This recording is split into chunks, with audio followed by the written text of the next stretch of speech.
자, 우리 배분들과 다시 한번 인사하겠습니다. 오늘 정말 잘 오셨습니다. 자, 은혜 받기 원합니다. 예, 감사합니다. 여러분, 올 한 해도 참 고생이 많으셨습니다. 하나님께서 여기까지 인도하셨다라는 믿음을 가지고 남은 시간도 잘 마무리하셔서 올 한 해에 유종의 미를 거두실 수 있는 여러분 되기를 주님의 이름으로 축복합니다. 해마다 이 추수의 때가 되면 하나님께서는 이스라엘 백성들에게 초막절이라는 절기를 요구하셨는데요. 이 절기의 핵심은 모든 이스라엘 백성들이 지금껏 자신이 살아오던 집을 뒤로하고 초막에서 거주하는 데 있습니다.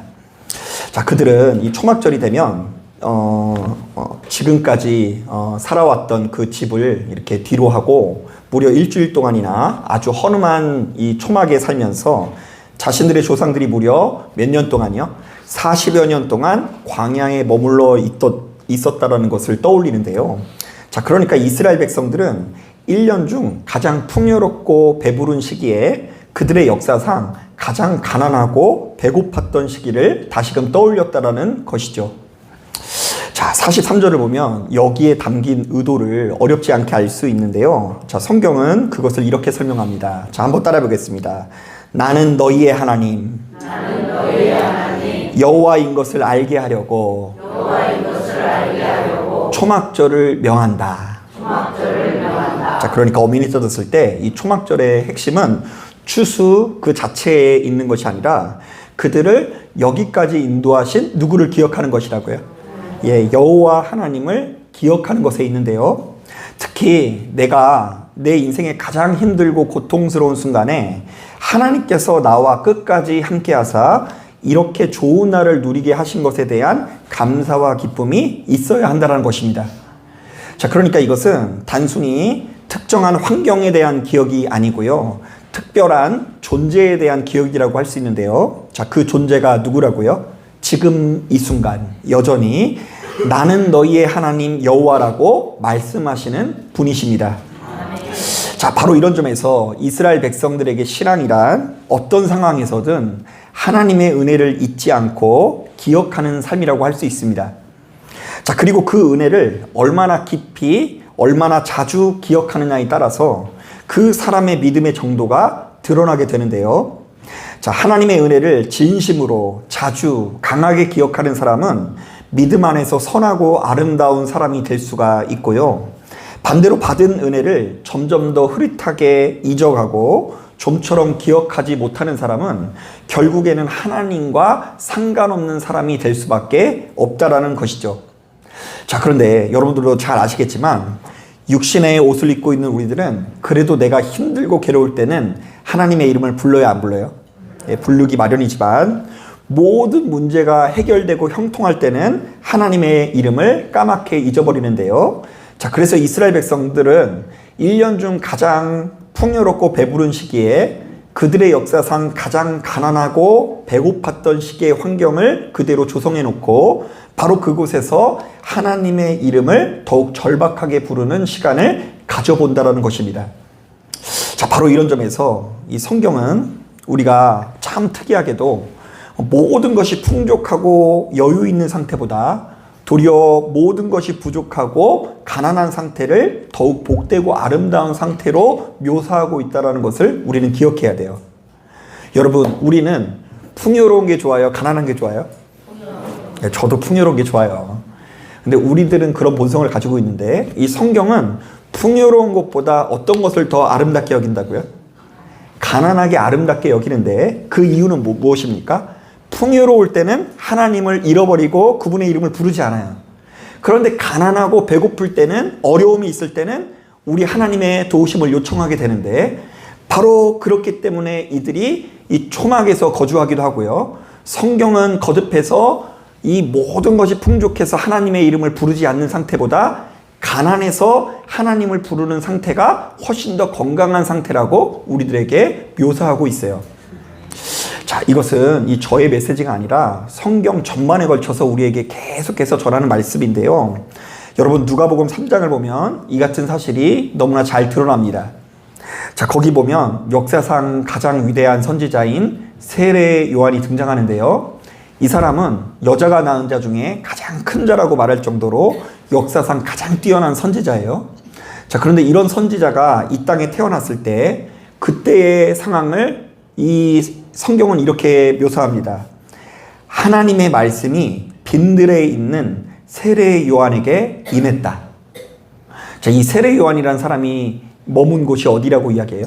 빈들에서, 아무것도 없는 황무지에서 그 세례 요한이 성령을 받았다라는 그 취지의 말씀이 담겨 있어요. 자, 그런데 그 전후 문맥을 보면 이 말씀의 내용이 참 오묘한데요. 자, 누가복음 기자는 시작하자마자 로마 황제 디베리오에 관한 이야기를 합니다. 자, 이 사람 이 좋은 궁전에서 살았을 것 같죠. 자, 그리고 대제사장 안나스에 대한 언급을 합니다. 자, 그 사람도 호화로운 성전에서 살았어요. 자, 그런데 로마 황제 디베리오와 대제사장 안나스가 호화로운 궁궐이나 성전에서 생활했던 것과는 달리 세례 요한은 풀 한 폭이 나지 않는 어디에서 살았다고요? 빈들에 있었다라는 것을 이 성경이 강조하면서 시작합니다. 또한 세상 권력자들은 자신들이 가진 힘과 권세를 가지고 화려한 삶을 살았으나 세례 요한은 그저 식생활 자체가 검소한데요. 메뚜기와 석청을 먹으며 이 정말로 가난한 삶을 살고 있었다고 하는데요. 성경은 이 같은 표현을 통해서 이 세례 요한이 지질이 궁상이다라는 말을 하는 것이 아닙니다. 자, 세례 요한이 세상의 여타의 권력자들과 달리 하나님을 더욱 선명하게 기억할 수밖에 없는 환경 가운데 있었다라는 것이고요. 또한 바로 이러한 세례 요한과 같은 하나님을 믿고 있는 우리들도 역시 이 스스로 검소한 삶을 추구할 수 있어야 된다라고 권면하고 있는 것입니다. 자, 뿐만 아닙니다. 누가복음 1장, 2장을 보면 예수를 알아보는 자들은 하나같이 잘 사는 사람이에요? 못 사는 사람이에요? 돈 많은 사람들은 예수를 못 알아봐요. 아까 이야기했었던 황제는 예수를 알아본다고요? 못 알아봐요. 대제사장도 못 알아봐요. 배가 불러가지고. 가난한 사람들만 예수를 알아보게 되는데요. 일단 들판에서 양을 돌보는 목자들이 뭐 하나 가진 것이 없는데도 불구하고 예수를 알아보고요. 나이 많은 시므온이라는 사람이 예수를 알아보고요. 그 뒤를 이어 나이 많은 과부였던 안나가 예수를 알아보는데요. 여러분, 이 세상에서도 어떤 순서마다 축사는 잘 나가는 사람을 시키죠. 담임 목사 취임식 안 가보셨어요? 담임 목사 취임할 때 유명한 목사 불러야지 어깨에 힘이 들어갑니다. 저는 큰일 났어요. 아는 사람이 없어가지고. 그런데 이제 그 세상에서도 축사는 유명 인사를 이렇게 초청을 하는데 이 예수께서 이 땅에 오시기 이전에 예수를 알아보는 사람들이 목자고 나이 많은 노파고 그리고 과부고 의도적으로 이 보잘것없는 사람들의 모습이 기록되어져 있고요. 그리고 결정타로 예수의 탄생을 예비하러 온 세례 요한이 어디에 있었다고요? 빈들에 있었다라는 것이 누가복음 기자의 시각입니다. 여러분, 이들이 너무나 초라한 상황이었지만 예수를 유독 알아본 이유는 무엇일까요? 아주 간단합니다. 그들은 모든 것이 풍족하고 배부른 자들보다 하나님의 이름을 훨씬 더 진심으로 자주 강하게 기억하는 자들이었기 때문인 것입니다. 자, 그러니까 여러분 조심하세요. 여러분 올 한 해 동안 살림살이 많이 나아지셨어요?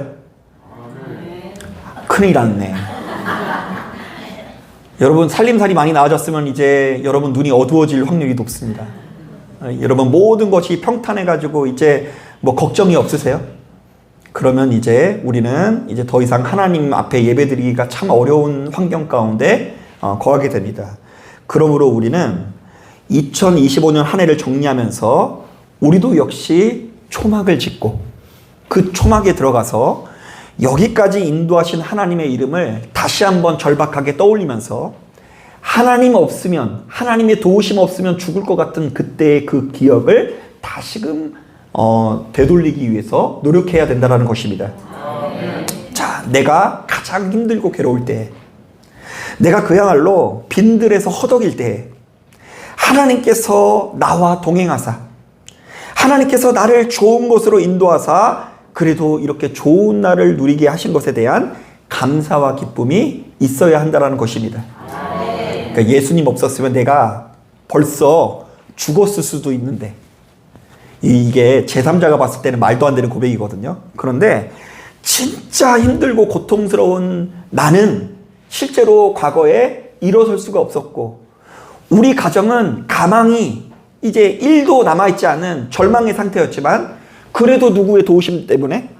하나님의 도우심 때문에 우리 가정이 이렇게 좋은 곳으로 인도함을 받았고 유지되고 있으며, 그리고 지금 내게 주어져 있는 이 하루가 하나님께서 주신 선물이라는 고백이 있을 때에 진정으로 하나님께서 기뻐하시는 삶을 살아갈 수 있다는 것입니다. 여러분, 한 목사님이 그 시골에서 목회를 하던 중에 작은 단칸방에 살고 있는 할머니 댁에 신방을 가게 됩니다. 자, 그랬더니 이 할머니는 목사님을 대접하기 위해서 헐레벌떡 이 밥상을 차렸는데요. 그 밥상에는 겨우 조기 한 마리, 김치 몇 조각이 올려져 있었다고 합니다. 여러분들 어디 가서 얘기하니까 되게 맛있겠네요 이렇게 얘기하시더라고요. 그런데 이제 일반적으로 목사가 가면 막 엄청나게 막 진수성찬을 차리지 않습니까? 그런데 이제 이 할머니는 나름 최선을 다했지만 조기 한 마리, 이제 큼지막한 거 하나, 김치 몇 조각. 그래서 이제 그 목사님이 그 차려진 이 반찬을 보고 마음속 한구석으로 이런 마음이 들었대요. 이 할머니 참 감사하긴 하지만 불쌍하다. 평상시에 이렇게 반찬 없이 드시는구나. 참 안타깝다. 내가 더 도와드려야 되겠다. 자, 그런데 그 할머니가 목사님에게 밥을 내어드리면 전혀 의외의 말씀을 하셨는데요. 이런 말씀을 하셨대요. 목사님, 저는 이 조기를 볼 때마다 참 감사해요.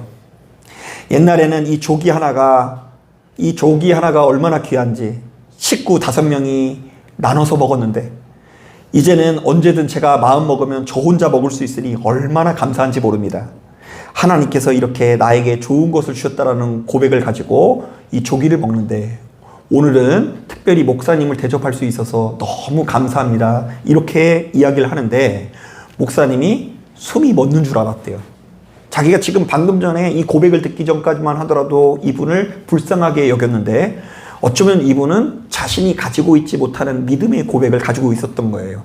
과거에는 조기 새끼를 5명이서 뜯어먹었는데, 그래서 오빠들은 살점을 먹고, 그리고 딸들은 어떤 거 먹어요? 비닐떼기나 먹거나 뭐 뼈 같은 거나 먹고 이랬을 텐데, 이 혼자서 독차지하는 것에 대한 이 감사함을 가지고 있고, 그리고 이런 것을 가지고 목사님을 대접할 수 있다라는 감사의 마음을 가지고 있는 걸 보고 이 할머니가 너무 귀해서 그 단칸방이 하나님께서 임재하시는 성소처럼 느껴졌다는 고백을 들은 적이 있어요. 여러분, 친구 목사가 목회하는 교회에는 그 추수감사절을 맞아 특별 감사헌금을 하는 전통이 있다고 합니다. 그래서 이때에는 정교인이 예배 시간 중에 강단에 설치된 헌금함에 직접 헌금 봉투를 넣는다고 합니다. 그러니까 이제 앞에서 특송을 하는 거예요. 이렇게 막 호호 막 이런 이 성악 막 이렇게 특송을 하게 되면 이 앞에 있는 그 헌금함이나 헌금 바구니에 이제 사람들이 이렇게 넣는 건데, 뭐 저는 그게 이제 좋은 수단이라고 봅니다. 그렇게 하면 이제 헌금이 더 조금 들어올까요? 많이 들어올까요? 말씀하지 마세요.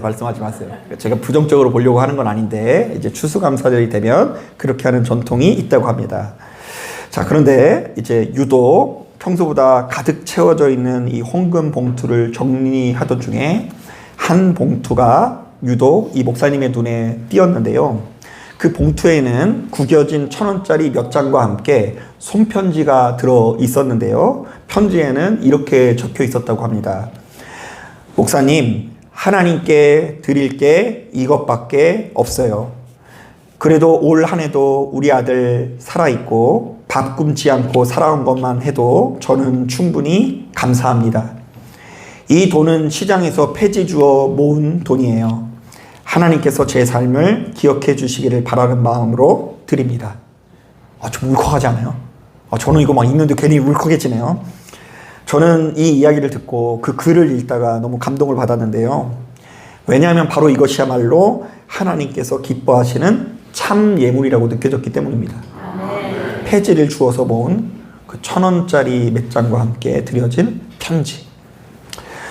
여러분, 오해하지 마세요. 감사는 우리만 할 수 있는 게 아니에요. 이 세상도 좋은 환경과 조건을 가지고 하는 감사는 얼마든지 합니다. 내가 이렇게 잘 나가게 하시니 감사. 이거 누구나 할 수 있는 감사예요. 내가 이렇게 부자가 되게 하시니 감사. 내가 이렇게 건강하게 하시니 감사. 내 자녀가 성공하게 하시고 출세하게 하시니 감사. 이런 감사는 여러분 우리만 하는 감사가 아니라 너무나 흔한 감사인 것이 분명합니다. 하지만 예수 믿는 우리들이 해야 하는 감사는 바로 이러한 환경과 조건을 넘어 전능하신 하나님과 동행하는 것 자체를 감사할 수 있어야 하는데요. 저는 이런 점에서 추수감사절의 중심이 하나님과의 동행에 초점을 맞춰야 된다고 봅니다. 추수하면 결실을 의미하잖아요. 그런데 그 결실이 뭐라고요? 돈 많이 벌고 성공하고 연봉이 늘어나는 것이 아니라 지금까지 여태까지 내 인생의 가장 어려운 순간마다 누가 동행해 주셨다고요? 하나님께서 동행하신 것에 대한 감사를 우리가 드릴 수 있어야 한다라는 이야기입니다. 저희가 지난 그 3주 동안 함께 부른 이 충만이라는 찬양에 담긴 감사가 바로 그런 감사예요. 여러분 지난 3주 동안 제가 주구장창하니까 조금 목사님 왜 이 찬양을 할까 이런 생각이 드실 수 있는데 제가 다 의도를 갖고서 했는데요. 여러분 그 가사를 한번 봐보세요. 자, 여러분 뭐라고 하는지 한번 우리 같이 읽어볼까요? 시작. 무명이어도 공허하지 않은 것은 예수 안에 난 만족함이라. 가난하여도 부족하지 않는 것은 예수 안에 오직 나는 부요함이라. 가만히 보면 사람들은 어떻게든 자기 이름을 날리려고 날립니다. 어떻게든 더 높은 곳에 올라가려고 인생을 허비합니다. 결정적인 순간이 되면 그거 별거 아닌데 참 유명해지려고 노력을 많이 하는데 무명이어도 그럼에도 불구하고 공허하지 않다고 하는데 그것은 누구 때문이라고요? 예수 때문이다.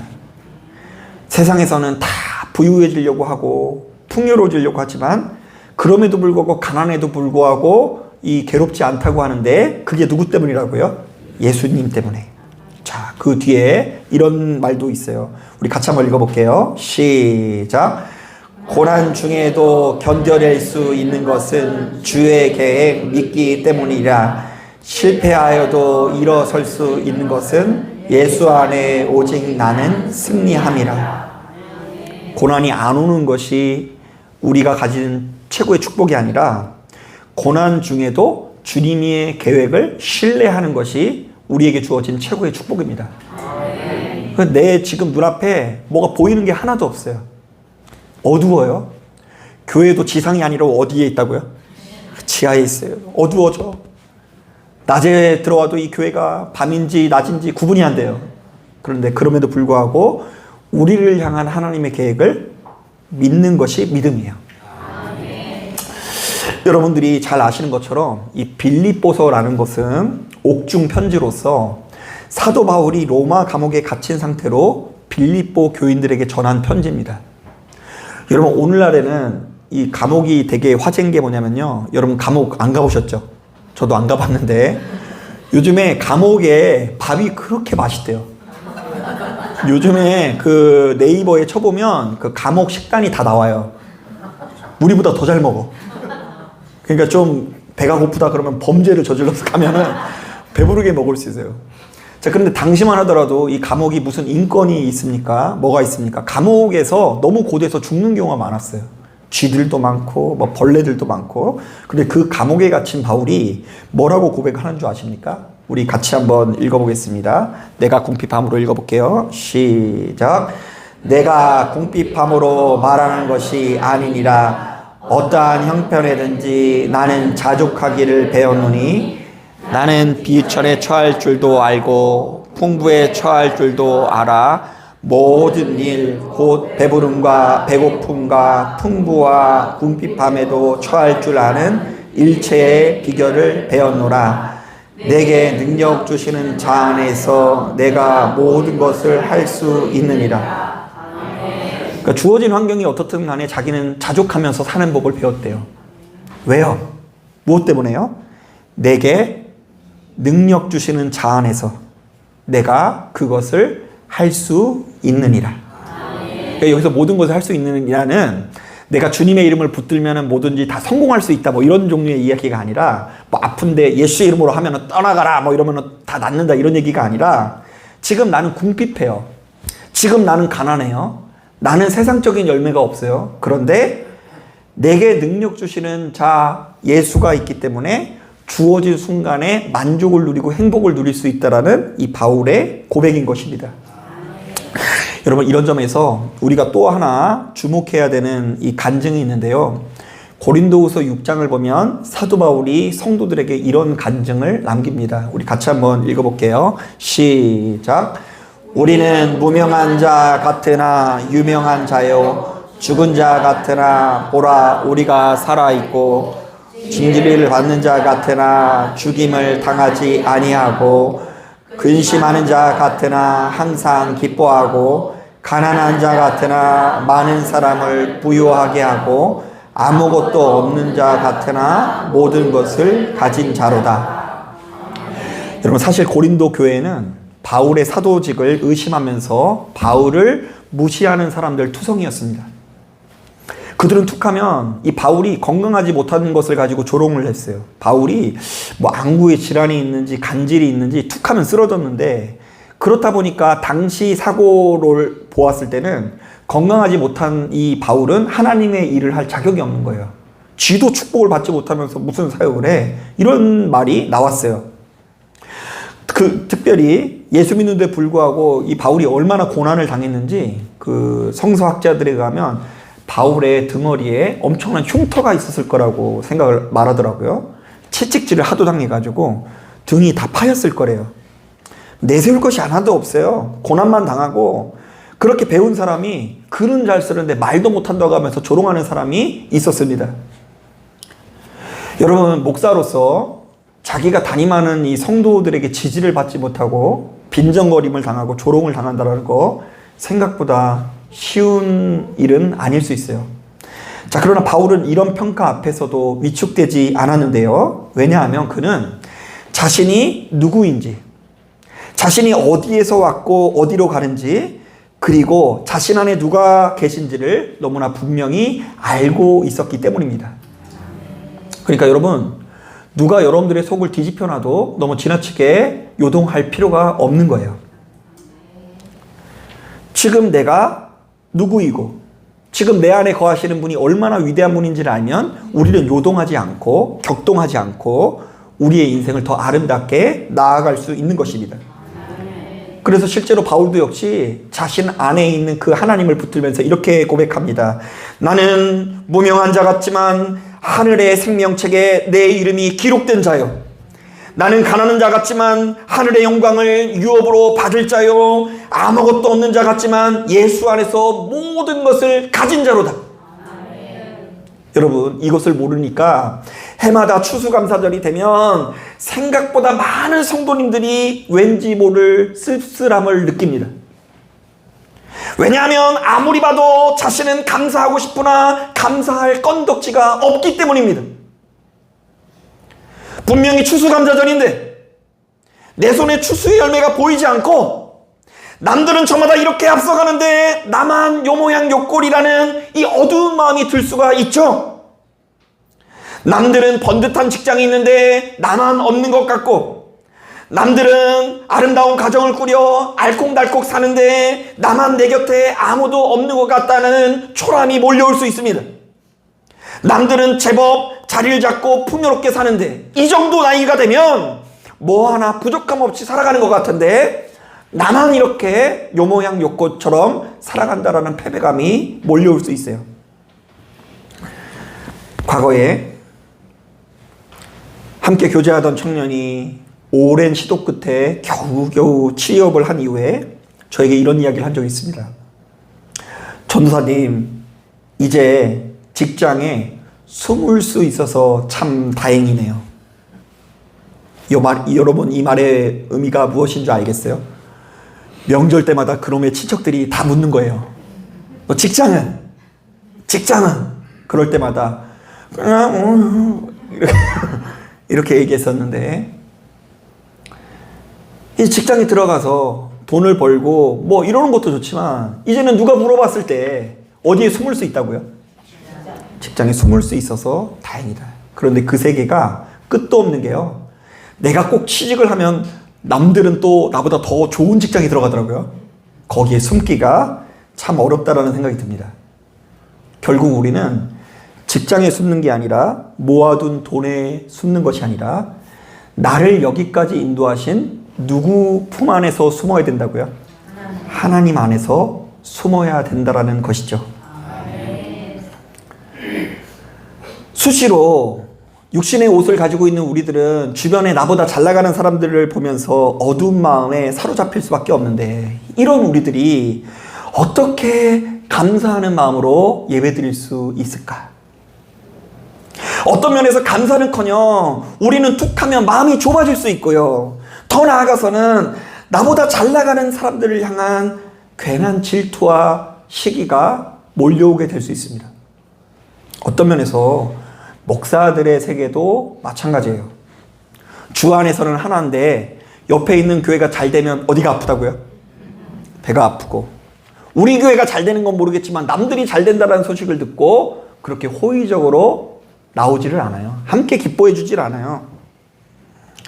자, 그렇지만 여러분, 예수 믿는 우리들은 바로 이렇게 어두운 마음을 뚫고 초막의 본뜻을 다시금 떠올려야 하는데요. 내 삶에 보이는 열매가 많고 적고를 떠나서 지금 이 자리에 우리가 서 있기까지 하나님께서 나와 함께 하셨다라는 그 사실 하나만으로도 감사할 이유는 충분하다라는 것을 기억하십시오. 바로 이런 점에서 하나님께서도 여러분들에게 이렇게 말씀하십니다. 나는 너희의 하나님 여호와인 줄 알게 하려 함이니라. 나는 너희의 하나님 여호와인 줄을 알게 하려 함이니라. 바로 이것이 초막절의 본질이요, 감사의 근원이며 성도의 정체성인데요. 여러분, 바로 이런 고백이 있을 때 우리는 세상 사람들과 다른 축복을 누릴 수 있는 거예요. 세상 사람들은 그냥 잘 되면 축복이에요, 다. 어떤 면에서 하나님의 이름도 앞에 내세우는 부적 비스무리하게 사용하시는 경우가 되게 많아요. 나는 불안하고 두려우니까 하나님을 앞세우면서 나가는 거죠. 그러나 진짜 믿음은 그 하나님의 이름으로 내가 강해지는 역사를 누려야 돼요.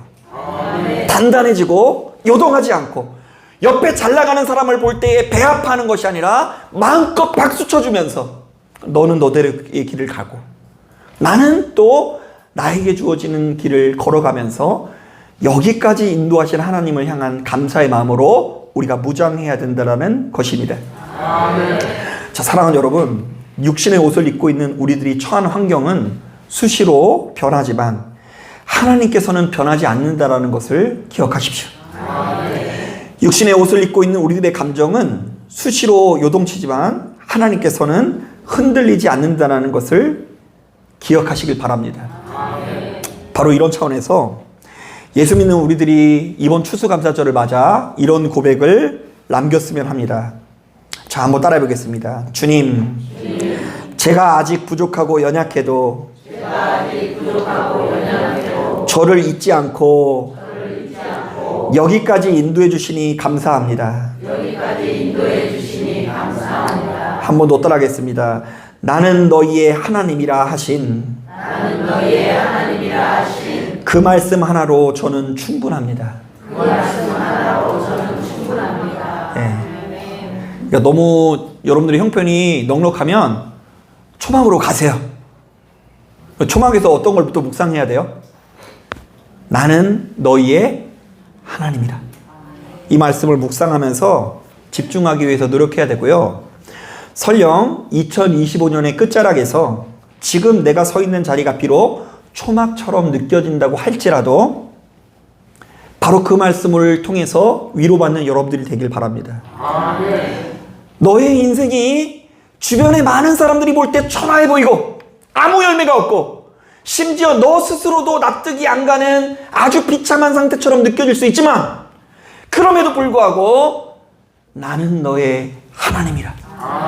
나는 너를 고아처럼 버려두지 않고 반드시 좋은 곳으로 인도할 것이다. 지금껏 너희들을 좋은 곳으로 고 지금도 너를 좋은 곳으로 인도하고 있으며 앞으로도 너를 좋은 곳으로 인도할 것이다. 여러분 이 사실을 믿으시고 여러분들에게 주어져 있는 일평생이 하나님 안에서 복되고 아름다운 인생 되어지기를 주님의 이름으로 축복합니다. 자, 기도하겠습니다.